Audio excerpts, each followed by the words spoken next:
me home tonight. Oh, down beside that red firelight. Oh, you're gonna let it all hang out. Fat bottom girls, you make the rockin' world go round.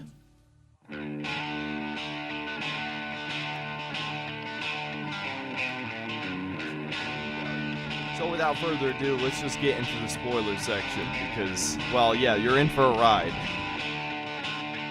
So, the movie begins with a pointless scene where they give you a fake Suicide Squad, which, if you've seen any of the trailers, you could guess what exactly is going to happen to these people, and I'm sure you guessed in the first minute, oh, all these people are going to die except Harley Quinn.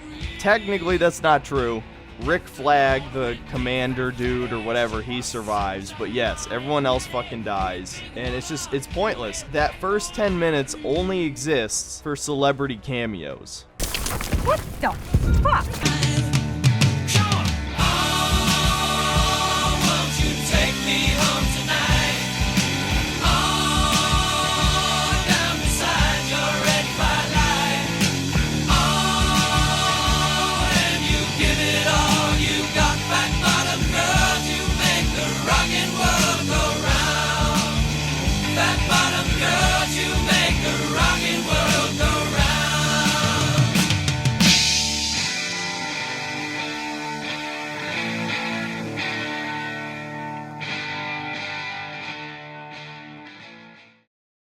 Oh boy, this is going to be a very fascinating video, because this is one part, a two-parter to a person I've already responded to, fun, and this is a completely new topic that I haven't even really talked about at all, and it has to deal with movies, so this is going to be pretty fun.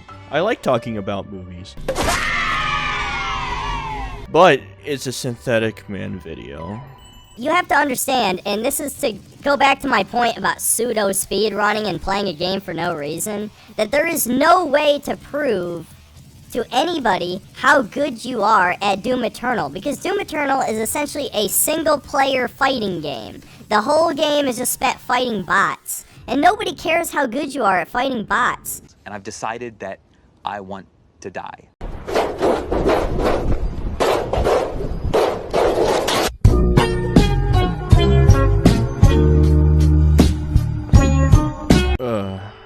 I got my beer ready for this. I highly advise all of you to do the same. If you remember Synthetic Man, you know what we're getting into. So, yeah, start drinking. So, the movie begins with a pointless scene where they give you a fake Suicide Squad, which... Holy fuck Batman and Robin shit. That was a lot of fucking bullshit in a matter of 10 seconds. Not even 10 seconds. Wow, holy fuck. That was one line of dialogue. Okay, let's break this down word for word here for a moment, because goddamn. So first you say it's a pointless scene. The first 10 minutes is pointless. When it's not. In fact, it's a very useful scene if anyone's never seen the first Suicide Squad, which let's hope no one ever did, by setting up the premise. These are expendable people that you throw into suicide missions. And if they survive, they do. If they don't, they fucking die. Or they get their head blown off. It sets up the premise perfectly. And then your next line was just, what the fuck? The fake Suicide Squad? Listen to yourself when you say that. The fake Suicide Squad. The Suicide Squad isn't just one group of people. There's different ones. And this is just one of them. And they happen to be in a suicidal mission where they all fucking die except for 2 people. Pretty fucking obvious to me. Maybe you just weren't paying attention to the film. A lot of people don't know how to pay attention to films anymore. It's kind of pathetic. If you've seen any of the trailers, you could guess what exactly is going to happen to these people, and I'm sure you guessed in the first minute, oh, all these people are going to die except Harley Quinn. Actually, I wasn't expecting all of them to die. I knew Harley Quinn wasn't going to die, but I did not expect the entire squad to get wiped out in the first 10 minutes. That was something I did not see coming. Maybe other people did, but when that entire slaughter just started happening, it was pretty fucking great, and it took me off. by surprise. Something else that I want to mention about your review, use review very lightly because this is a very shitty review. When I was looking at it and I was downloading your video, something caught my eye, and it was your little pinned comment. And I want to respond to this little comment because clearly you put here for people to respond to. And if you guys don't know the pinned comment, I will tell you this very wonderful pinned comment he decided to give everyone. He wants someone to explain without saying it was fun or I liked it for the visuals. Genuinely want to know how somebody could think this was a great film. You want me to explain that to you, mate? I can do it right now. The reason why this is such a great film, and it is objectively a very well written film, and I will explain right now.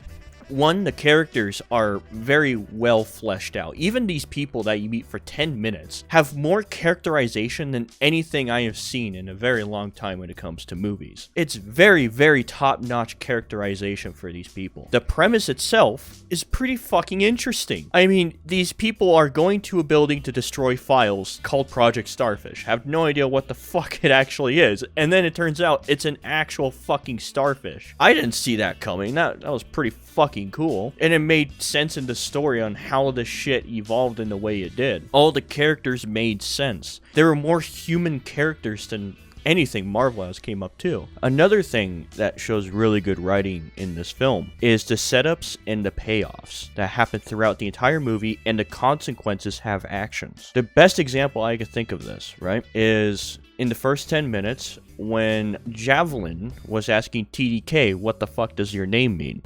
Your name is TDK, correct? Yeah, And it stands for what? stands for me. And he doesn't really answer the question. But Harley Quinn is sitting next to Javelin when this was happening. And later in that scene when they were fighting, someone asked, hey, detachable kid, go do your thing. Rick Flag responds with TDK, you know what to do. TDK is the detachable kid? What the fuck? I didn't pick the damn team. And you could tell Harley, because she was there in that early scene, was like, TDK means detachable kid? That's just a tiny fucking setup and payoff. There's a lot more in this film. Very small ones to bigger ones. 7 inches? That's pretty big. The more you watch it, the more you'll find. And I found a fuckload. I could give you more examples, but that I don't feel like I really need to, because part of a film experience is finding out some of these little setups and payoffs and consequences have actions and characters being good characters and doing something that they would do in the story. So that's what makes a good film. Technically, that's not true. Rick Flag, the commander dude or whatever, he survives. But yes, everyone else fucking dies. And it's pointless. That first 10 minutes only exists for celebrity cameos. I'm sorry, what? Celebrity cameos? Yes, because everyone knows the name Jai Courtney. Yeah, he's just such a wonderful, well-known actor that doesn't even act. Yep. What celebrity cameos are you even talking about? The only one I knew throughout the Suicide Squad team here was Margot Robbie, Jai Courtney, funny enough, and I think there's one comedian guy. I think the guy that plays Blackshot. Is that his name? Blackshot? I forget his name. But those are celebrity cameos? You must have not really been paying attention at all in the first 10 minutes. Like I said, it was setting up the premise and what this team does. They're expendable. You fucking throw them into suicidal missions and hope they achieve them, possibly. And they're just a ragtag group of bad people. Some of them bad. Some of them not so bad. I don't understand how you think the first 10 minutes is pointless. That is the most bizarre fucking criticism I've ever heard for this movie. Yet again, I haven't heard much criticism of this movie, but if I did, that would definitely be up there as the most bizarre one. The only 10 minutes is there for celebrity cameos. What the fuck are you smoking? And can I have some? I don't even understand why. Especially Pete Davidson. Like, they set him up as the guy who sold out the crew, and then he just gets shot in the face immediately. And what's wrong with that, exactly? You just say, oh, he was in the movie, then died immediately. I mean, again, it's there to set up the premise, and he did have some characterization when they're in the airplane. Yo, is this a dog? What? Is this thing a dog? I'm not familiar with all the breeds. I'm gonna go with Afghan Hound. The AC-130 scene at the beginning is just fucking top-notch writing and character building. Every single one of them have a different unique trait to them. And you also have to remember, when he went out there and revealed that he basically ratted everyone out, he was very shocked when they started turning on the lights and being hostile towards him. He was very off alert about that. So there was even characterization the second before he died. I don't understand why you think these people were wasted or anything like that. Maybe because you're retarded? It's the same thing when he came to Doom Eternal. You might be fucking brain damaged, which is okay. It's perfectly fine. But actually, no, it's not. He doesn't even say anything funny while he's on screen, despite being a comedian. Look, here's the thing. Fine. Listen, I'm gonna be honest with you. I'm kind of retarded. Wow, what a dumbass thing of criticism. Oh, this comedian didn't say anything funny, therefore the movie is bad. You gotta be fucking kidding me, right? So just because someone did not say something funny because they're known as a comedian, you're just gonna write the movie off. What the fuck? That is so one-sided to look at shit. And even on top of that, he did do some visual character funny things. Like the beginning when we first meet him, he's just dancing a little bit and fucking with the police officer with the guns. That was kind of funny. Yo, is this a dog? What? Is this thing a dog? But again, look at actors like Simon Pegg, right? He's mostly known for comedic movies, mostly Shaun of the Dead or Hot Fuzz, World's End. Then he does more serious dramatic movies, like how he was Huey's dad in The Boys. He was very good in that scene. So maybe that entire show is bad because Simon Pegg wasn't funny. I mean, the show, The Boys, is bad to begin with, but writing off the show being bad because a comedian wasn't being a comedian is very dumb criticism to a movie. People only make that kind of criticism when they can't really make actual arguments, objective arguments on why a movie is bad. So they have to grasp at straws, make the weirdest fucking complaints. That's just actually everything. Everyone makes this straw man fucking arguments when they can't justify their reasons for something being good or bad. I don't know why. I think people just completely suck at it. Only 5 people I can really think of know how to do objective arguments when it comes to something saying it's good or bad. But, oh no, art is subjective. Go fuck yourself with that. The guy who plays Yondu dies. The Javelin guy dies. The Weasel dies. You know, they all die. Fun fact, I'm not gonna dox you for this, but the Weasel didn't die. He's actually very much still alive if you waited for the end credits scene. I didn't even know this until someone pointed it out to me, but yeah, Weasel's still alive. Also, this is a complaint because why? Fucking, I don't get it. These people from other movies have died in the first 10 minutes of this movie. Therefore, movie bad. Just, okay. Whatever, mate. Goddamn, can you ever make logical arguments for something being good or bad? I don't think you ever can. I really don't think you ever can. That being said, I do find it kind of funny on a meta level that they brought back Jai Courtney as Captain Boomerang just to kill him. Oh, wait, but that was just a celebrity cameo, and he didn't say anything funny. So, you couldn't have found that kind of funny. That's not right. I mean, if you want to call that kind of funny, then I hope you would be consistent. You find it funny that they killed off one character, but the other characters were not funny for some reason. That's just the connection I don't understand with your arguments here. keep that same energy. Just what? God damn. This is just like the Doom Eternal review. It's absolute fucking nonsense. He just throws up fucking garbage all over the fucking ground. That's his entire channel, is fucking garbage. Still wasn't really worth this intro scene, though. The only thing of significance that happens here is Harley gets the Javelin's javelin, which comes up later. And so then we basically get into a scene that is just like the first movie. We get introduced to blood sport. They honestly just should have went with Deadshot again. Do you think anybody cares that Deadshot's played by Idris Elba instead of Will Smith?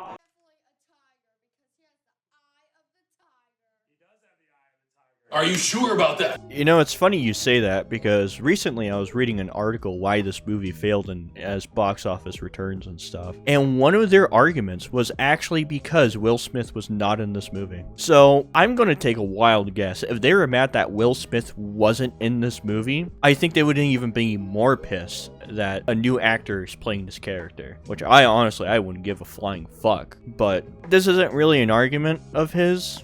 saying who cares to brush off arguments isn't the best thing to do, or use them as arguments, in fact. But sure, you know, no one cares, I guess. Honestly, Idris Elba is way better actor than Will Smith could ever hope to be, and I'm glad Idris Elba is getting more roles after this movie. He's a great actor. Yeah, I prefer Bloodsport over Deadshot. He seems kind of cool, especially with Idris Elba playing the character very well. No, instead they just got a copy-paste character who does exist in the comics, but it's hilarious that he's basically just Deadshot again. Is that like a personal attack or something? Or... Now, I'm no comic book expert. I've never fucking read a comic book in my life, nor do I even really like superhero movies. I just like very, very good, well-written movies with good characters. Hence why I'm a big James Gunn fan, if anything. But I know a friend that knows a lot about comics. And I was showing him this video, and he told me that they are actually completely different characters,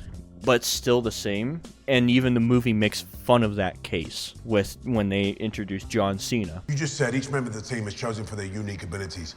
He does exactly what I do, but better. And the thing about it, right, is that what makes Bloodsport so different than Deadshot is that he was actually close to killing Superman when Bloodshot, or Deadshot, whatever the fuck his name is, Will Smith would never even attempt to try that. I mean, if anything, that just tells me he has some massive fucking balls to go after Superman and almost take him down. That's pretty fucking ballsy, and they even mention it in this movie. He's in prison for putting Superman in the ICU with a kryptonite bullet.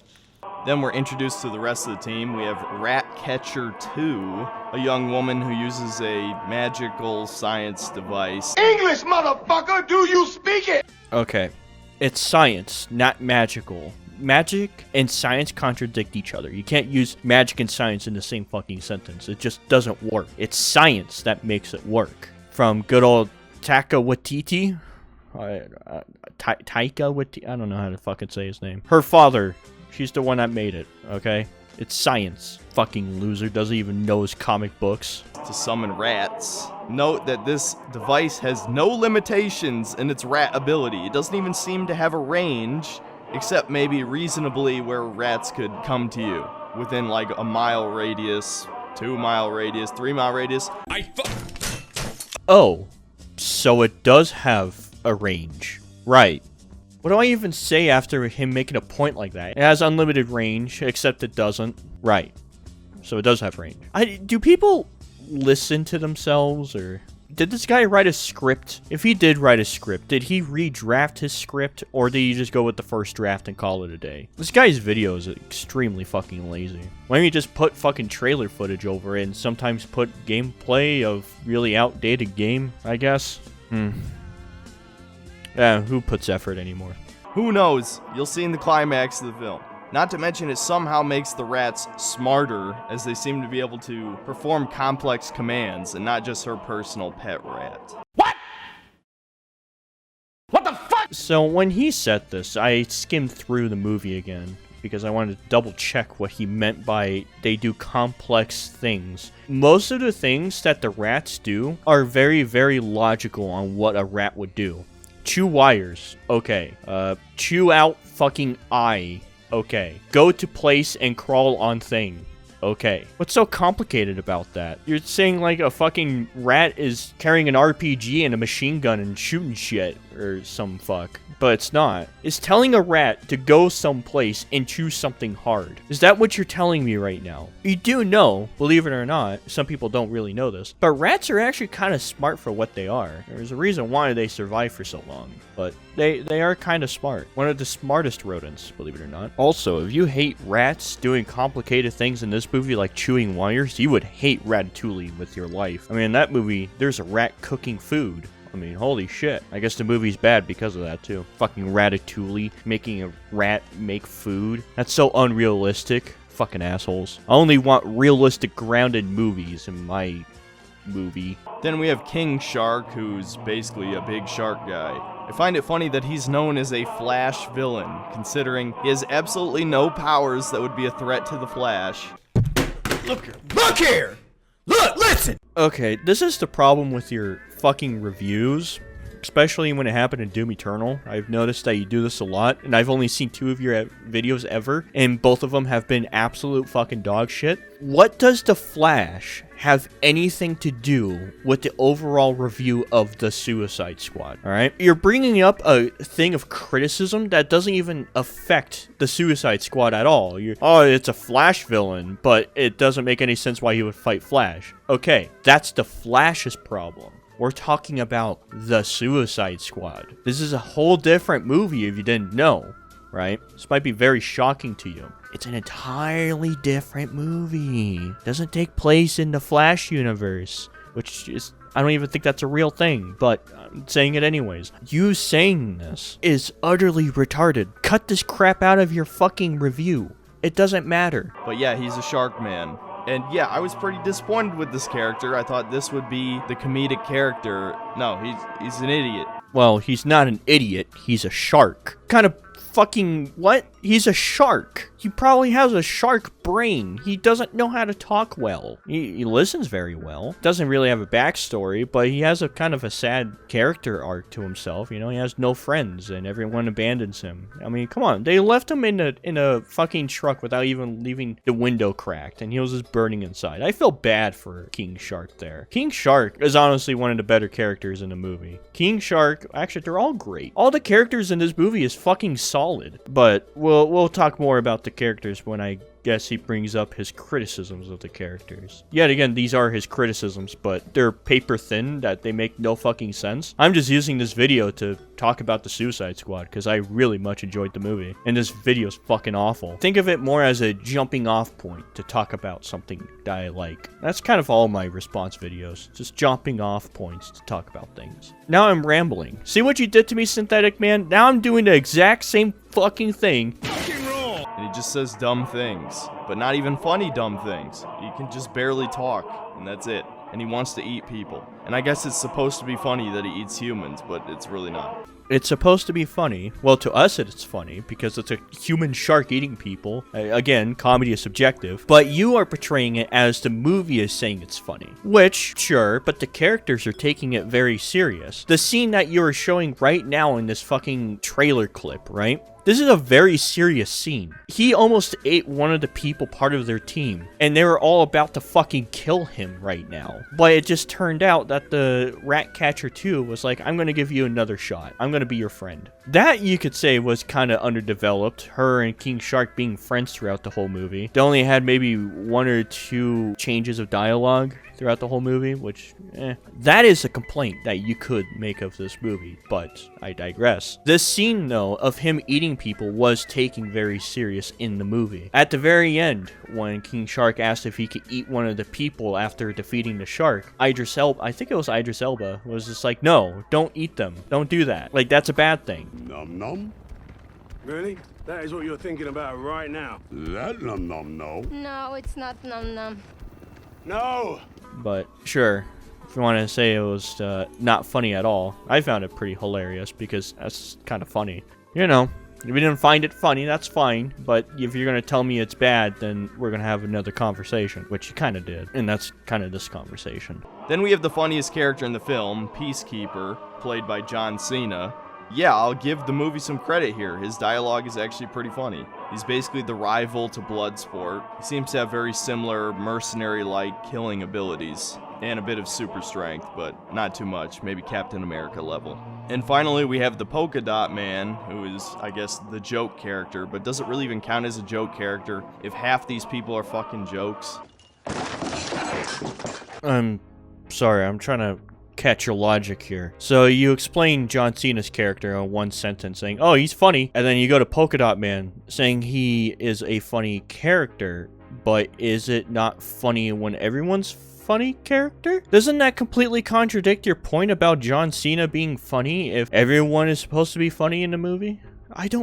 What is your argument? Like, what? Half of the people are jokes, which means that he's not funny. But then you say John Cena was funny. So does that mean that if all the characters are jokes, but John Cena was funny, wouldn't that mean that he's not funny because all the characters are jokes? 2 negatives do equal a positive here, mate. Alright? I'm trying to figure out your logic here. Your logic is like doing fucking connected dots, but the dots are scattered all around the map. So you're just connecting point to point with no consistency or what makes sense to it. That's what I feel like I'm watching right now. A very, very messy connected dots page. And yeah, that's what he does, and it's surprisingly efficient. And his only character trait is that he has mommy issues. Oh, so we're simplifying people's characteristics now, and simplifying shit. Alright, did you know Lord of the Rings is about 4 gay children going on a quest to destroy a ring? Nothing of substance in it. It's just a movie about a ring with a fucking one kid that has uncle issues. It's really nothing big. It's no big deal. No problem. Yeah, let's just simplify everything at that point. So let me explain to you why you're a fucking idiot for saying Polka Dot Man just has mommy issues. Which I can't believe I'm about to defend a character named Polka Dot Man. So let me explain this, right? Polka Dot Man, yes, he does have mommy issues. But the reasons why he has mommy issues are very fucking logical. I'm sorry, but if my mom took me at a young age and started injecting space viruses in me to see what they do, and then it turns out for the rest of my life I have to throw up polka dots twice a day, and I see my mother because of it, I would have some giant mommy issues too. That would fuck me pretty hard in my life. So it makes perfect sense why he is like that. But just simplifying it, oh, it's just mommy issues, is very disingenuous to the actual character himself. Yes, I am calling you disingenuous for saying Polka Dot Man doesn't have a good character. So long story short, the motivation for our main character is that his daughter got caught committing a crime, and so Amanda Waller, who actually plays her part even better in this film than the first one. So again, I give the film credit for that. She threatens to send his daughter directly to this prison if he doesn't do the job. And so there you go, that's all it takes to motivate him. Fucking degenerate. You're saying that like that's very unlikely. So you're telling me if you had a daughter that was going to go to a prison, she's 16 years old and going to prison, you would not want to try to make that not happen. Is that what you're telling me right now? Juvie? Yeah, he even said juvenile hall, no big deal. But prison's a different story for a 16-year-old girl. Like, that's gonna fuck her. Literally and figuratively. But sure, yeah, that's all it takes him. He doesn't want his daughter to go to jail at 16. What a shitty character wanting to not want his daughter to go to jail. Fucking asshole. So, as Team A was getting violently killed, Team B was sent to a different part of the island, which is essentially Cuba in all but name. And they have to infiltrate this secret government facility thing. Really doesn't matter, they have to destroy all the evidence, blah blah blah, right? This is not okay. This needs to stop now. This is cancer. Oh, yes, the plot of the film doesn't matter. That's what is literally hanging the entire story on top of, is the plot. But yeah, go and just throw away the plot in the trash can. Who cares about that? Maybe that's why you didn't like the film. You weren't actually fucking paying attention to the fucking film itself. Which you're going to see very soon here when he says a very dumb statement about the plot of the movie without understanding the plot of the movie. It's going to be great. You'll see. Which at least sounds like something capable of their abilities until the end of the movie where they just throw that out the window. Versus the first movie where, you know, it ends in a giant sky beam and Power Rangers fight shit. Well, get ready to be disappointed if you were expecting the movie to stay on a realistic mercenary-esque scale. Okay, first of all, if you're going in this movie expecting a realistic mercenary scale movie, I would be asking you what the fuck were you expecting with a movie with a character named Polka Dot Man, a weasel, and a giant shark man? What were you really expecting from that shit? A realistic movie? What the fuck? Secondly, since you're kind of hinting at the starfish now, I'm gonna say it at this point because I don't think I'm gonna survive to the end of this video. So, if you didn't know, their actual mission was to destroy the files. They had nothing to do with destroying the starfish. In fact, the only reason why they destroyed the starfish is because they wanted to. But the actual IQ told them not to do it. Not our problem. If you've destroyed Jotunheim and the records within, you've achieved the objective. You heard what she said.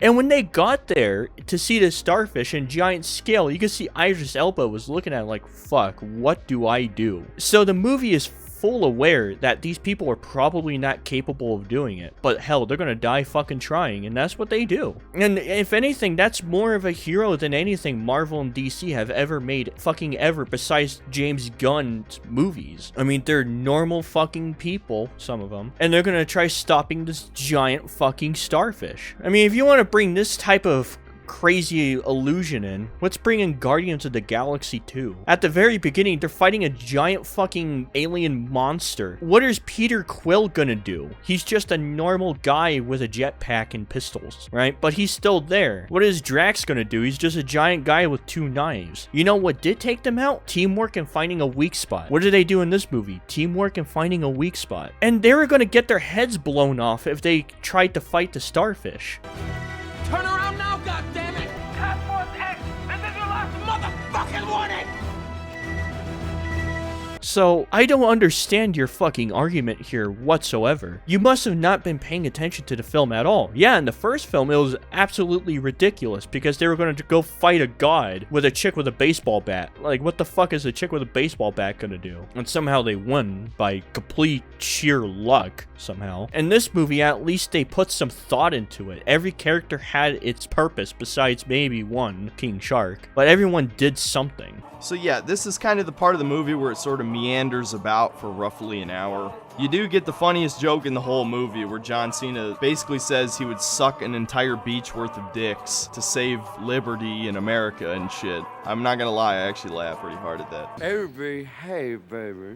King Shark wants to eat the team, but they befriend him, so he won't eat the team. Then they go have basically a scene ripped directly from Predator where they kill a whole bunch of people in some jungle village thing. And it turns out those were the rebels that they were supposed to be assisting.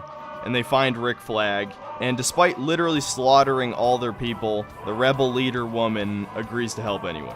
Ugh, fuck me.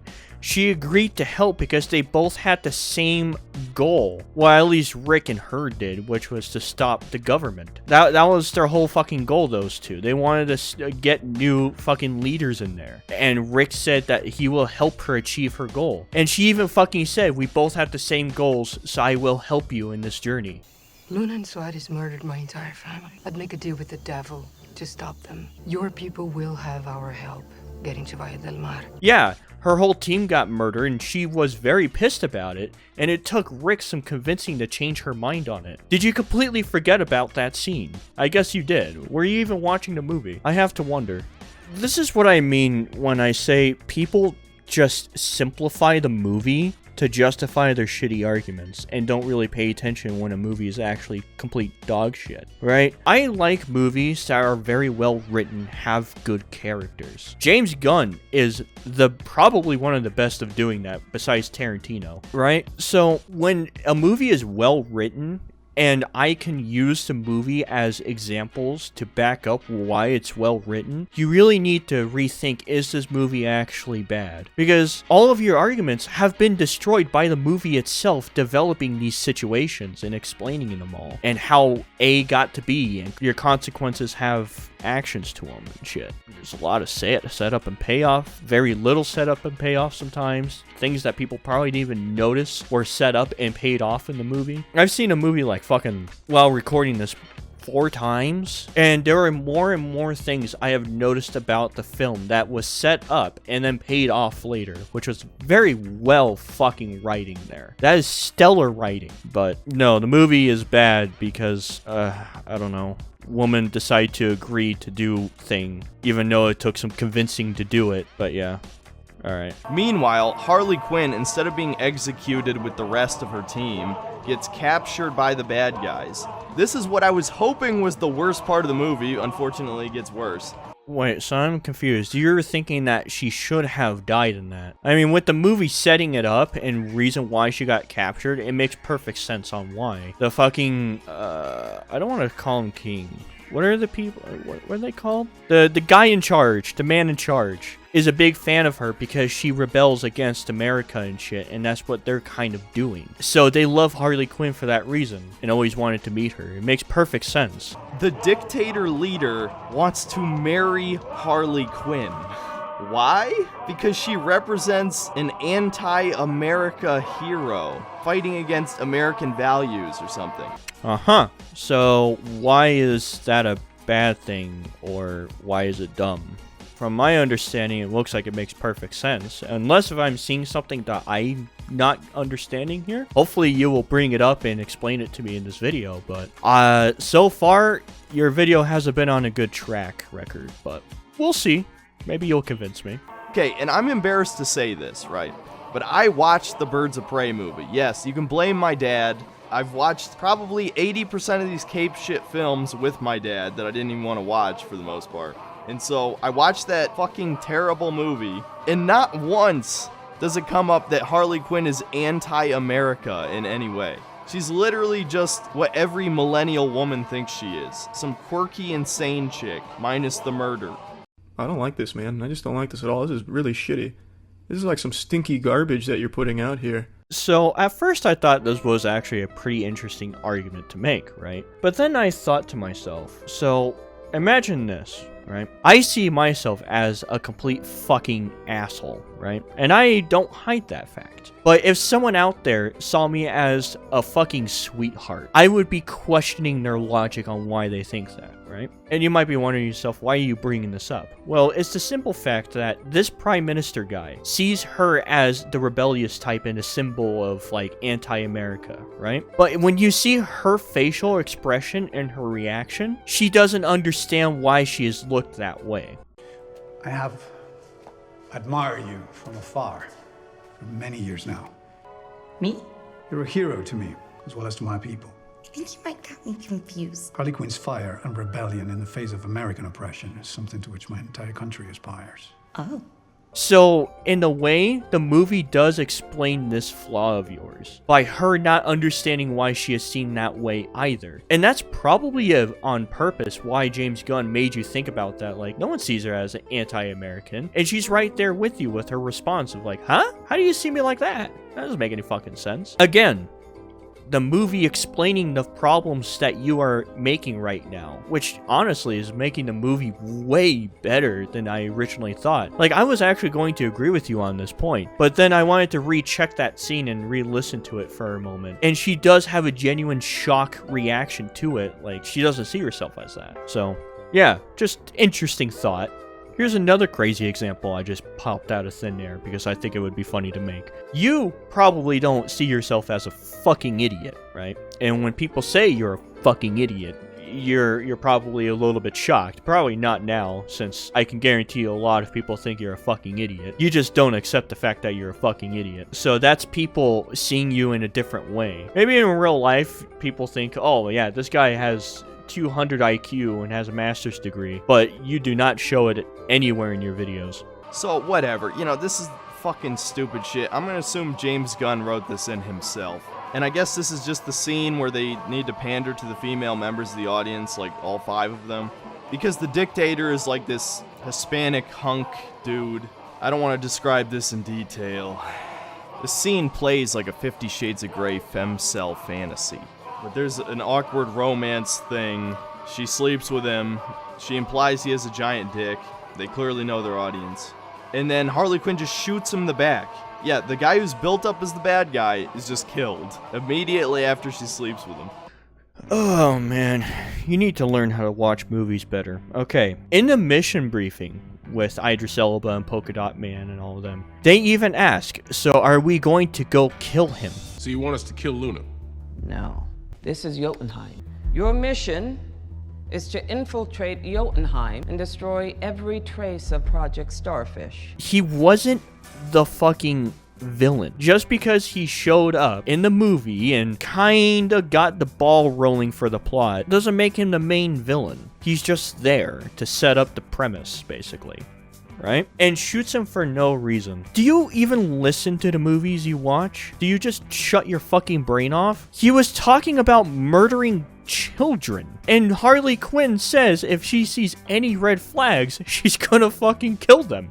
Now is our enemies who shall be fearful. There's to say a negative word about their new presidente today. And anyone they ever loved will be sent to Jotunheim to feed the beast. Recently, I made a promise to myself that the next time I got a boyfriend, I'd be on the lookout for red flags. And if I saw any, I would do the healthy thing. And killing kids is kind of a red flag. Which, understandably so. I mean, I wouldn't kill the person if I figured out they killed children, but I mean, I would consider that as a red flag too. Maybe you're a bit different with your women. Maybe you like psychopaths. That's fine, I suppose. But normal people, if they got in a relationship with someone, they said, yeah, I like to murder children, 99% of people will find that as a big red flag.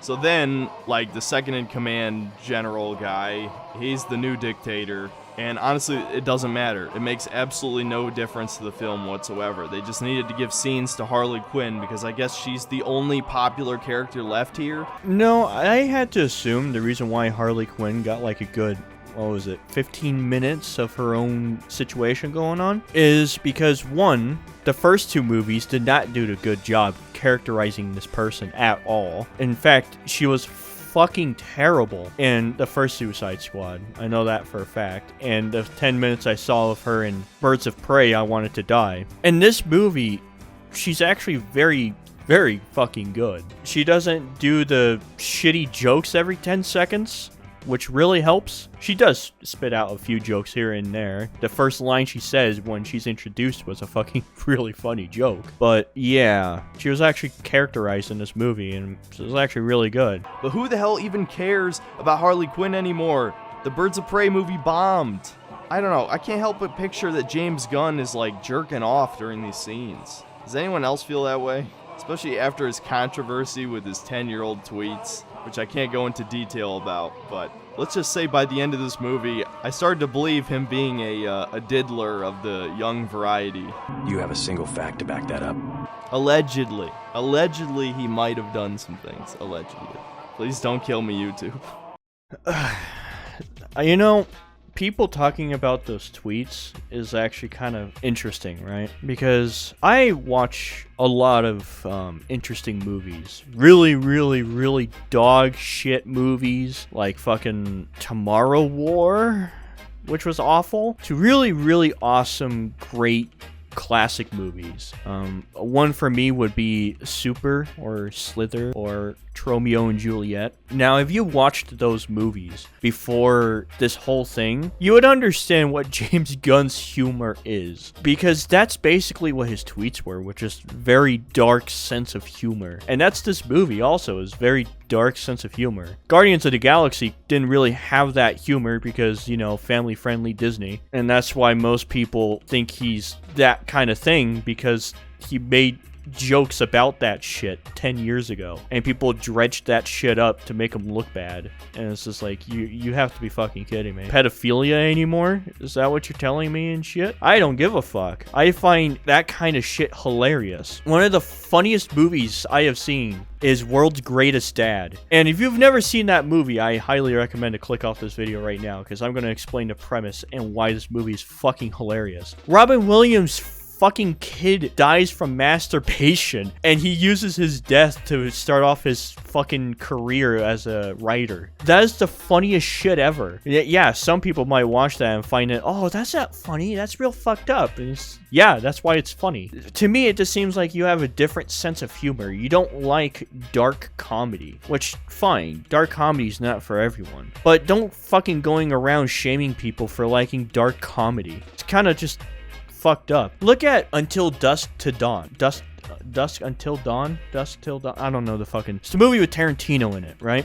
Tarantino in that movie plays as a fucking rapist. Do you think Tarantino's an actual rapist in real life because he played a character in a movie like that? No. Is it funny as shit though? Oh yeah, it's fucking hilarious what he does in that movie. But again, just different strokes for different folks when it comes to comedy. And calling him an alleged sexual predator because he made some fucking predator jokes 10 years ago is kind of fucked up to look at that. So the good guys have to meet up with this evil scientist guy who has all these things sticking out of his head. And the whole weird electrode thing in his head, yeah, it never plays into the movie at all. I guess it's just supposed to signify that he's super smart, but it doesn't come across in the movie at all. He just looks ridiculous. Get out! You're a fucking disgrace! Fuck! Hey! Touch! That's the raw bits! Yeah, I see it, Chef. I see it. Fucking disgrace! Is this really your complaint right now? The things in the guy's head didn't do anything, so it looks ridiculous. When I saw the movie, right, and I saw the thing sticking out of his head, and he said he controls the monster, and then also talking to Ratcatcher 2, him saying that I want to try to control humans, makes it very clear that possibly the things on his head was to control humans and the starfish. Just an assumption, because again, it never does actually happen, but it kind of does hint at it throughout the movie. That's what they are for, without outright telling you. Especially when they have this bar scene where it just looks like some, I don't know, shitty third world country bar. No shit. Maybe because that's what it was. It was a shitty third world country bar. Are you fucking kidding me right now? He's complaining that it's a shitty third world country bar when the setting is in a third world country. Okay, whatever. And they get drunk and they find the guy and they slip him out the back as like some soldiers show up. And the soldiers actually capture our 3 main characters. And so you're like, oh shit, there might actually be some drama happening I can be invested in. Nope. In the armored car that they're in, they literally just kill all 3 dudes in one hit. They literally make a joke before they do it, where it's like, hey, have you ever heard you can kill someone in one punch? And then they do it. All 3 of them do it simultaneously at the same time. Then they take out the driver. The car flips like 10 fucking times and they get out completely fine. And guess who's waiting for them? The rest of our heroes. Wow, he made one actual good criticism of the movie's writing. Finally. So, them meeting up after the car flipping? Very fucking unlikely, and somehow they planned that. Which I don't even think they planned that. It just happened that way, and they just coincidentally ran into each other. Yeah, that's a writing flaw, right there. Good job. Your other one about the armored car flipping. Now, armored car flipping. Armored cars are pretty fucking tough, and that thing flipped maybe, what, 5-6 times down the mountain? And it's an armored car? I can believe that they survived that. Especially when it cut to the inside of them, and you could see that they're, like, holding the sides and trying to stay still while the car's flipping. I can believe it. In other movies, let's say Black Widow, where they were driving a fucking sedan and got blown up by a missile launcher and fucking slid down into a subway and got out with no scratches or anything. That makes no fucking sense. That's just highly unlikely. But when they get out of this truck, they look pretty fucking banged up. So, yeah, it's way more believable. Now, you might know if you've seen the movie that I skipped the scenes with Ratcatcher and Polka Dot Man skipping their backstories. Yeah, because it doesn't matter. Oh, their backstories don't matter. Oh, making characters likable and making characters don't matter. Right. Okay, so I guess The Breakfast Club doesn't matter either, because that movie is all about fucking characters in a fucking detention room, and it's a great fucking movie because of that. But yeah, who cares about character development? Who cares about knowing your characters? That's just pussy shit. Who cares about that? All I want to see is explosions and shit in my fucking face. I can't believe people like this actually fucking exist, where a movie that has really solid characters and actually make them believable. Nah, whatever. Who cares? Who knew that you can make Polka Dot Man? You can understand his problems. But nah, who cares? It's not important. He just has mommy issues. It's not fucking important. Who cares about knowing your characters for the next hour and a half of a film? They don't matter. They're not important. Who gives a shit? Guardians of the Galaxy 2? Who gives a shit about that movie? It's all just about people talking about their characters. That's boring. Who wants to talk about their character's backstory and who they are and shit, and see their actions and shit? Who gives a fuck? It doesn't make them believable at all. It's bullshit. I can't... This guy is actually saying, who cares about character development? Wow. I never thought in a million years someone will say, who cares about character development in a movie. Right. Alright, well, let's keep going, I suppose. Who cares? It's only character development. If he doesn't care, then that means I could just skip his entire fucking point talking about the characters then, right? Wait a minute. That just brings up an interesting question. If, like, your first half of this review was talking about the characters, but then you tell me they don't matter and who cares, then why did you even explain who the characters were to begin with? Holy fuck. This video is so dumb. You say one thing, he says another, and everybody changes back again. So this is basically where the movie sinks into utter and complete shit with no redeeming value. Once again, I skipped a scene earlier where they built up that American astronauts found a starfish alien thing. Now, if you see this scene, you probably know exactly where the movie's going from here, but it's even worse than that. That's the thing. Like, you think, oh, okay, so there's a starfish guy, and he takes over people's minds, and the ultra comic nerds in the audience know that Starro the Conqueror is a real character. Yeah, he's still a shit character, I don't care. Comics used to be really stupid. Doesn't mean that those stupid characters should be in our movies. But why? Why should we not have random absurd characters in movies? Do you just want to have the same... You know, instead of me explaining this, I'm going to pull up a very, very, very good clip from Red Letter Media with Mike talking about this very certain situation that you are bringing up here. Because he summarizes it perfectly. There's probably, you know, a well of characters that goes 10 miles deep, all stored somewhere. And I think, I don't know, part of me thinks if this movie is really popular and successful, that could be kind of like a new phase that comic books can go into, because we're getting another fucking Batman with Robert Pattinson now. Yeah, another Spider-Man movie. Yeah, and then it's like, I'm so much more excited about Polka Dot Man. It's just a rash. That's a rash. His mother, he had an oppressive mother who was a scientist who injected all of her children with a space virus. And every day he has to spew out colorful polka dots out of his face. His face swells up. It's like body horror when his face was swelling up and glowing. And his polka dots he shoots would like melted people. And he was like depressed and he just wanted to die. Yeah, that's so much more, it's refreshing to see something so different, like when you just see Batman over and fucking over. Exactly, and that's the magic of the Suicide Squad, I think, in future films, is just keep digging up all these obscure characters. Viola Davis has prisons everywhere, I guess, that have captured all these obscure... It's just at this point in the endless cycle of comic book movies, that's tired. I'm done with that. Yeah. Black Widow was like, I am done with this shit.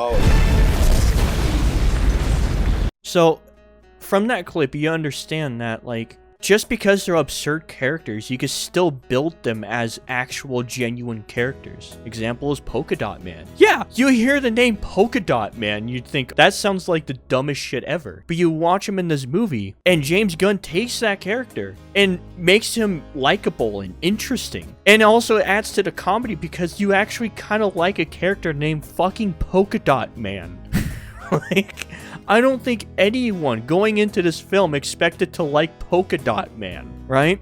But people did, and that's the humor of that character right there, is that you came out enjoying Suicide Squad, and a highlight character is Polka Dot Man. We're at the point of superhero movies where they keep rebooting the 7th fucking Spider-Man, another Batman and shit, right? And here comes James Gunn just... Hey, I'm gonna put a little spin on it. How about I put these random bottom-of-the-barrel superheroes that most people never fucking heard of and put them on the big screen and make them likable and interesting and unique. And that just adds more to the film because it's something different. Now, different doesn't mean always good, but in this case it is, because it's refreshing to see these genuine good characters in a movie. It's okay to have weird, absurd, dumb characters in your movies. A giant starfish attacking a city? That is the funniest fucking shit that I have ever heard, and would love to see that in a movie, and I did. I didn't even know it was a comic book character. Just me seeing that for the first time was just, what? And it was wonderful. What's wrong with movies going in a fucking bizarre direction is just something I don't really get your argument. You want another generic Captain Marvel? Is that what you're looking forward to? How about Black Panther? Just another same generic plot movie about characters being invincible and can't die and shit. Oh yeah, that sounds great. But here's a movie with Polka Dot Man being the most genuine character, and when he dies, you actually feel for him. I cared when Polka Dot Man died. I never thought that would ever happen, but I did. But Yeah, I guess movie bad because it's bringing in bizarre things from comic books. You shouldn't have bizarre things in your movies. What's wrong with you? You can't be creative and do cool shit with these bizarre characters. What's wrong with you, James Gunn? You should know better than that, you fucking hack. Oh, and how could I forget another of the worst scenes in the movie where they go to rescue Harley Quinn. Why do they rescue Harley Quinn? Who the fuck knows? She doesn't have powers. So, Rick Flag, the guy there that's been through the first movie with Harley and shit, I think he actually cares about her and wants to go save her because he has a connection with her. And if anything, I'm pretty sure this was James Gunn's idea, where he was like, okay, Rick Flag knows Harley Quinn. None of these other people do. But because they went through that whole first movie together, maybe they do care as characters. So Rick Flag cares about Harley and wants to go save her because of that. That's just my best guess. Why? I mean, Rick Flag cares about Harley. So one thing that would be actual criticism that you didn't even think about bringing up is that they were able to find Rick with his tracker, right? But with Harley, they never found her. And I found that very odd. No one even mentions her. That, oh, we found her on the tracker. She's here, blah, blah, blah. Rick, can you go save Harley or something? They never did that. And I don't know, that's just kind of weird. You would think someone with the tracker and Harley would have found her, but There's another complaint you could have used for your video. An actual, genuine thing of criticism of this movie, but yeah, let's not bring that up. She doesn't matter. Amanda Waller could have just detonated her fucking head at any time. But no, she's too popular. You just can't kill her. And even though it would risk the entire mission, yeah, let's go save her. But no, the movie subverts your expectations. And Harley Quinn gets out by herself. But that's the simple explanation. It's actually so much worse than that, guys. It is so much worse than that. So she breaks out. She kills fucking everyone. She even dual wields assault rifles. And as she's running down this hallway screaming, there's like 5 or 6 guards who look at her and then just run away. Come on, movie. Really? You're not gonna take anything that's happening even slightly seriously anymore? Well, you were doing a good track of criticisms there. You know, everyone was just standing around fucking dying left and right from Harley. When she was in that circular room and people were running up towards her with assault rifles, that was pretty annoying also. But then you end your entire criticism with, at least try to take yourself serious again. Again? When did the movie ever take itself serious?